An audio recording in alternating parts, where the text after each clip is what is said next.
Through my stay at Tech, I've had 3 times the opportunity to experience Semana.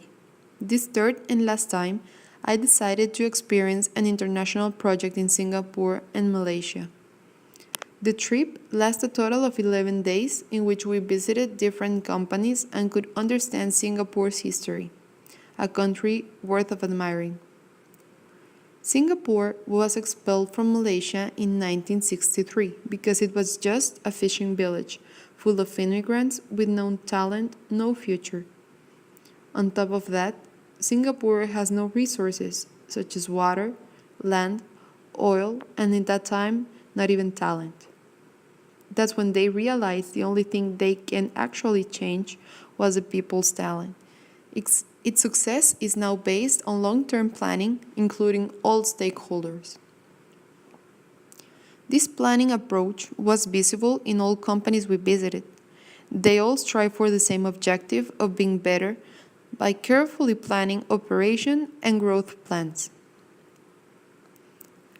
Our first stop was the Mexican Embassy in Singapore with the ambassador Nathan Wolf. At this visit, I learned that it is important to have knowledge of the Mexican embassies in the world because they act as a facilitator in the foreign country for services or special information we need. Then, we adventured in the academic area in the country. We visited the best universities in Singapore, which are also ranked 12 and 13 in the world. We get to see their classrooms, labs, and the projects the university have with companies such as Rolls-Royce. We get to see some robots in which they were working and solar cars used for competing in Australia.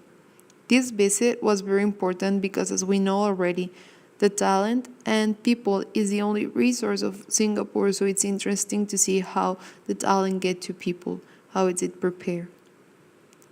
We also experienced the urban planning sector. We visited a consulting group called Savannah Jurong, which has international presence and has been working in a lot of projects in Singapore. We went to the city gallery also. Here we had the opportunity to see the buildings plans and residential areas, as well as the whole city. We visited as well New Water Plant, the biggest water treating plant in the world. Since Singapore has no water, they need to make a lot of effort to reuse it. I've learned the process of cleaning, which takes around 5 minutes to get through all of the stages and then come clear and clean. The efforts of educating society to take care of water and the importance of planning a city. This planning means to establish the residential areas near their MRT, which is the subway, near buses and the office sector, as well as leaving space for residential areas in the universities so students can live there and they don't need to transport.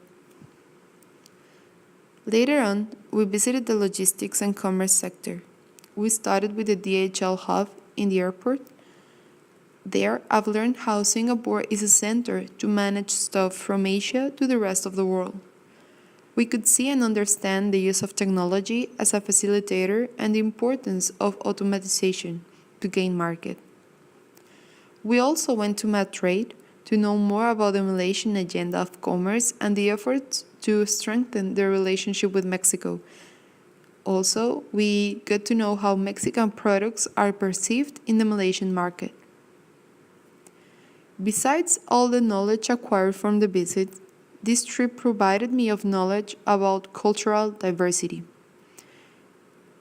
The one thing that made Singapore weak in one time, it now makes it stronger and attractive to tourists. It's evident everywhere, especially in their food.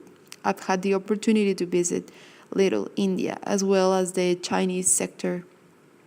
So it's very interesting to see how all the cultures get together and embrace the differences. It was an amazing experience and we take a lot of knowledge and a great network.